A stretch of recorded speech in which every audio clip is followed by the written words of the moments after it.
Bon, si vous avez pas aimé, vous êtes juste misogyne en fait. Bon, j'avais dit dans ma vidéo sur Superman que je m'étais possiblement réconcilié avec DC grâce au film de James Gunn. Et Supergirl est sorti mercredi et lundi en avant-première, et évidemment, je suis allé voir le film, ça, il fallait s'en douter. Le problème, c'est qu'avant même d'aller le voir, j'avais déjà vu le massacre. Le film s'est fait défoncer par la critique américaine, mais genre vraiment atomisé. Les gens le voient comme un film qui est encore pire que Morbius, et comment c'est possible en fait, juste... Et moi, j'arrive là, tout gentil, je regarde le film et franchement, j'ai aimé. Pas un film que j'ai trouvé sympa, pas un bon divertissement sans prétention. Non, sincèrement, j'ai vraiment adoré le film. Et je vais être honnête avec toi, le ressenti que j'ai eu en sortant de la salle, c'était un peu un mix de comment je peux avoir un avis aussi différent de la critique alors que globalement, c'est pas, ça tape pas toujours à côté quoi, c'est globalement, ok, là il s'est vraiment fait arracher. Et je me suis demandé si c'était pas au moins en partie dû à de la misogynie, ou à des fans hardcore du Snyderverse qui veulent pas du tout quitter cet univers, qui en veulent à James Gunn, machin, ok. Ou même, juste les moutons qui suivent les avis sans vraiment faire le leur et qui vont juste cracher sur le film sans l'avoir vu. Alors aujourd'hui, on va faire deux choses. Déjà, on va parler du film, genre vraiment en détail, mon ressenti, ce que j'en ai pensé, tout ça. Mais aussi, on va se poser une question, est-ce que le lynchage qu'a pris le film, il est vraiment mérité ? Ou alors, est-ce qu'il y a quelque chose derrière de sous-jacent, et dans ces cas-là, ça peut être un plus gros problème. Évidemment, comme d'habitude, on commence par une partie sans spoiler, puis une partie avec spoiler, avec le timecode qui sera en description, comme à chaque fois. On remet dans le contexte avec uniquement les informations officielles qui ne sont pas données avec le film, évidemment, donc en se basant uniquement sur les trailers. On est sur un film centré sur Supergirl, avec comme antagoniste, j'ai oublié son nom, oui, comme antagoniste, Crème, et on va avoir un team-up globalement, avec une autre meuf, et avec, comment il s'appelle ? Jason Momoa qui incarne Lobo. Voilà, globalement, le truc général. Et est-ce que ça fonctionne ? Bah oui, Supergirl, elle est vraiment... Le personnage est très attachant, elle est très bien jouée par Millie Alcock, je crois qu'elle s'appelle. Jason Momoa, il joue un Lobo que je ne connaissais pas comme personnage et que j'ai trouvé très sympa, le beauf un peu brutal, et je trouve que ça marche bien dans le contexte, et la synergie avec Supergirl marche bien. Et le méchant, Crème, il est vraiment... c'est un psychopathe, il est dérangé, mais ça marche bien. Le personnage est cool. Le film a été réalisé par Craig Gillespie, entre autres le réal de Cruella, par exemple, avec un budget d'environ 170 millions d'euros, enfin de dollars, et c'est pas mauvais, ça va, c'est pas énorme, mais c'est pas non plus un tout petit budget. C'est une libre interprétation du comics Woman of Tomorrow, qui est considéré comme l'un des meilleurs comics de la dernière décennie. Et c'est pas peu dire quand même. Il y a des trucs qui fonctionnent et c'est pas rien. Millie Alcock, dans le rôle de Supergirl, c'est trop bien, ça marche vraiment bien. Les gens crachent dessus, mais ça marche très bien. Et pour autant, même les critiques, même les plus durs, s'accordent à dire qu'elle est bien dans ce rôle. Là où le tribunal populaire de Twitter lui crache dessus parce que les gens aiment pas sa gueule et parce que de toute façon, faut bien cracher dessus, c'est une femme. De ce que j'ai pu comprendre, cette Kara, elle est vraiment différente des précédentes Supergirl qu'on a pu avoir en termes d'interprétation et de personnage. Et c'est peut-être pas plus mal qu'on parte sur un personnage qui s'éloigne un peu de ce qu'on connaît. Autre personnage qui marche bien, Roussi, merci, le personnage est cool. J'ai pas été le plus grand fan du perso, mais le personnage est cool, l'interprétation est bien, elle apporte quelque chose, c'est intéressant. Jason Momoa en Lobo, je te l'ai dit, moi j'ai adoré. Je suis vraiment pas fan de l'acteur, mais là ça passe très bien, ça passe tout seul, ça passe comme dans du lait. J'ai aimé, ok. On continue. Parce qu'il y a des choses qui sont plus discutables sur le film, et évidemment. Le rythme du film manque un peu de fluidité. Il y a des grosses coupures par moments, des grosses baisses de rythme. C'est vrai que par moments, ça peut être un peu long. Mais personnellement, j'ai quand même pas vu le temps trop passer au ciné. Quelques moments où j'ai trouvé ça un peu long, j'ai regardé mon portable voir l'heure, mais genre ça devait être l'heure d'un flashback. Mais à part ça, j'ai trouvé que le rythme était relativement ok pour un deuxième film d'univers. Mais est-ce que tu dois aller voir le film ? Sans trop te spoiler, ouais, je pense tu peux y aller. Si t'as eu l'occasion de le voir lors de la fête du cinéma, ça coûtait pas cher, tant mieux, voilà, c'est un film qui coûtait pas cher et c'était cool. Est-ce que j'aurais été déçu d'avoir mis le prix fort pour aller le voir au ciné ? Je pense pas. Parce que c'est un film qui a quelque chose à dire sur un personnage féminin imparfait et qui mérite d'être jugé par un vrai visionnage et pas juste à travers les avis des gens sur Twitter, sur YouTube, sur ce que tu veux. Bon, par contre maintenant pour continuer d'en parler, ça va être difficile si je spoil pas, donc on passe en partie spoiler. On va directement rentrer dans le vif du sujet avec le vrai point de friction qu'on a pu avoir avant même la sortie du film et qui en plus du coup est vraiment dans le scénario et c'est pas juste pour la promo ou quoi, une Supergirl alcoolique. On est sûr de ça ? Cette Kara, elle est présentée comme une meuf qui dort habillée, qui boit beaucoup, trop, énormément, qui veut vraiment se bourrer la gueule, et qui laisse son chien faire n'importe quoi et même pisser sur l'image de Superman. C'est à prendre au sens littéral du terme. Et une partie du public, visiblement une très grande partie en fait, a vraiment pas bien pris ça. Il y a même des critiques qui ont pu dire qu'on nous imposait la fausse coolitude d'un personnage ridicule et empathique. J'ai fait des guillemets beaucoup trop longues. Je vais te poser une question. Est-ce que la polémique aurait été la même si la personne qui buvait trop c'était genre Peacemaker? Parce que dans l'univers du DCU de Gunn, de ce que j'ai pu en comprendre et en voir, alors j'ai vu Superman et Supergirl, mais je me suis renseigné un peu sur Peacemaker pour l'instant, j'ai l'impression que les personnages masculins antipathiques, fonctionnellement imparfaits, qui sont un peu biaisés, qui sont antipathiques, tout ça, bah, c'est la norme. Et en fait, c'est même la signature de l'univers, on dirait. Et là, pour une héroïne féminine imparfaite, tout de suite, c'est antipathique et ridicule. Ah, je suis pas sûr de la take, les gars. Hein. Je suis vraiment pas en train de te dire que c'est que ça le problème, mais que c'est aussi ça. Faut vraiment soulever ce point. J'ai vu un commentaire sur Rotten Tomato, je l'ai traduit, je vais te le lire, parce que je trouve qu'il résume bien la situation. Elle aurait peut-être pu gérer ça d'une façon plus saine, mais personne n'est parfait. C'est le personnage le plus imparfait du DCU, rebooté jusqu'ici. Et je suis assez d'accord avec ça, c'est exactement ce que j'ai ressenti.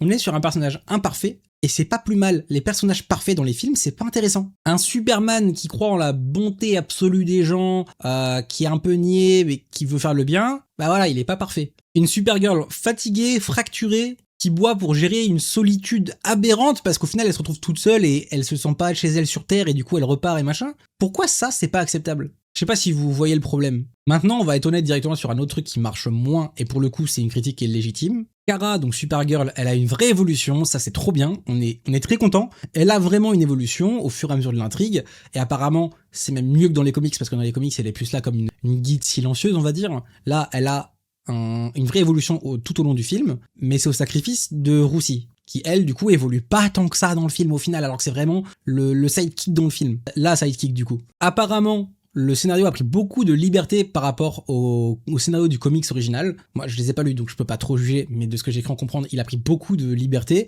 et apparemment, ça tape pas mal à côté. Et le vrai problème, c'est vraiment celui-ci. Il y a beaucoup d'éléments qui ont été ajoutés, et que ça se sent même quand tu connais pas que ça a été ajouté pour être ajouté, et pour combler les trous. Et ça donne un film qui est très sympa à regarder, mais où tu ressens qu'il y a plein de moments qui sont là de façon purement utilitaire. Genre c'est là pour ajouter de l'action quand le film aurait peut-être dû faire un peu plus d'introspection. Crème qui passe de fantôme à gros barbare vénère et Lobo qui aurait pu servir vraiment de tentateur pour le Darkseid de Roussi, qui au final s'est montré un peu pendant genre une minute en prison et puis s'est éclipsé. Bah ça aurait vraiment pu être intéressant qui reste sur ces postulats là. Au final, et c'est un truc qui moi ne me dérange pas mais qui dérange pas mal de monde, ils sont partis sur un côté plus humoristique pour désenclencher ça. Et là, c'est une vraie critique. C'est pas de la misogynie, hein, pour le coup. Bon, je m'en fous, c'est pas par rapport à l'actrice, par rapport au personnage. Le scénario, par moment, il manque de courage. Mais c'est purement sur le scénario. Ça aurait été un personnage masculin, on aurait eu le même problème. Le film, il a en lui tous les ingrédients pour faire une super histoire sur le deuil, et au final,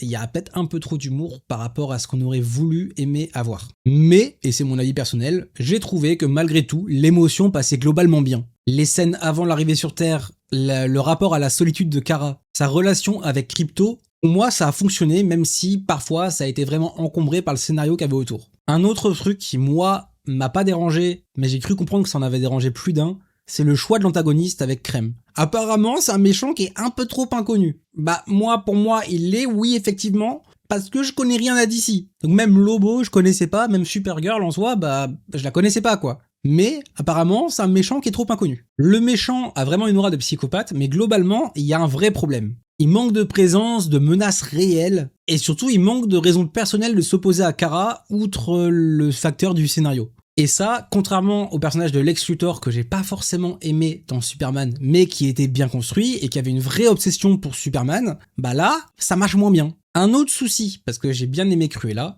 et James Gunn il avait promis, avec ce reboot du DCU, que chaque film porterait vraiment la patte du réal. Donc ici, on aurait pu avoir la même patte que Cruella par exemple. Et cette idée-là, elle est surtout là pour se différencier du MCU ou du Snyderverse. Et c'est une idée de fou furieux. Laissez une belle liberté au réal et faites un truc qui est trop bien et qui chaque film est vraiment différent. Et le problème, c'est que visuellement, Supergirl est très sympa, mais j'ai pas ressenti du tout la réal du gars derrière Cruella. Le style visuel se fond vraiment dans un DCU générique, même MCU en vrai, en termes de colorimétrie, ça peut être quelque chose d'un peu plus jovial, je vais dire, mais dans le sens family friendly. Et j'aurais préféré presque qu'on nous impose un truc plus personnel au film. C'est un vrai défaut. C'est un défaut du studio, c'est pas un défaut du film en lui-même, enfin du scénario ou du personnage de Kara, c'est un défaut côté studio. Et c'est un souci. En fait, on a plus la patte James Gunn qui est pas à la réal que la patte Cruella en fait.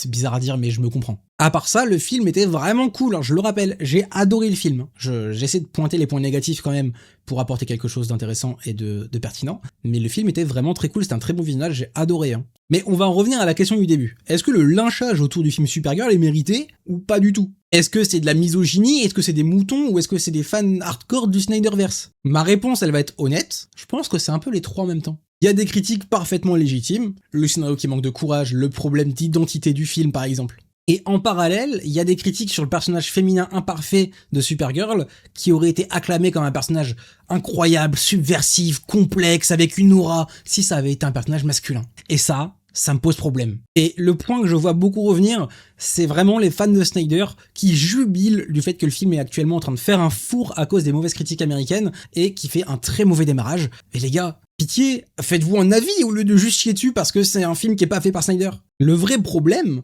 c'est que ce film-là, le four qu'il est en train de faire, ça va surtout passer comme un message de « on veut pas de super-héroïne en personnage principal en tête d'affiche ». Le problème, c'est que c'est pas ça. Peut-être que le film pouvait être mauvais, ça c'est un autre problème, sauf que c'est pas le cas. Mais là, cette haine envers le film qui est injustifiée, va pas faire passer un « oui, mais arrêtez le DCU ». Non, ça va faire passer un « on ne veut pas de super-héroïne au cinéma ». On a eu le même problème avec The Marvels, le film est vraiment pas dingue, la com était foireuse, et bon, je l'ai pas regardé au ciné, je l'ai regardé assez récemment au final, le film était vraiment pas dingo, mais infiniment moins pire que ce que les critiques ont pu en dire. Le souci, c'est que le message qui devrait plutôt être entendu, c'est ce film spécifique a des défauts de scénario spécifiques, et une critique plus construite que c'est une femme, et puis elle est pas belle, et puis j'aime pas son jeu, et frérot. Et le problème, c'est que des retours aussi véhéments là-dessus, ça risque de créer des répercussions sur la durée, sur plein d'autres films qui auraient pu voir le jour. Et ça, c'est assez dangereux pour l'industrie. Évidemment, je vais pas te dire que Supergirl, c'était un chef-d'œuvre.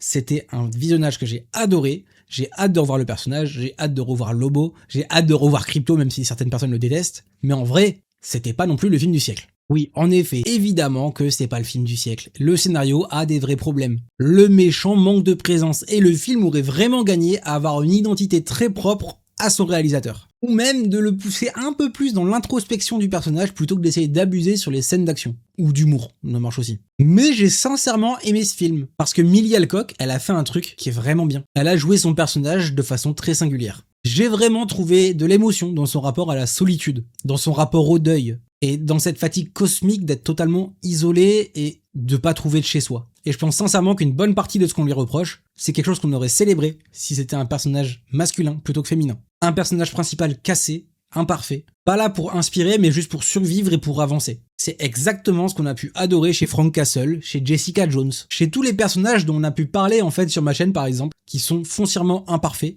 mais qui ont quand même marqué les esprits. Et au final, Jessica Jones, c'est dans cette série de vidéos, c'est ma vidéo qui a le moins stat.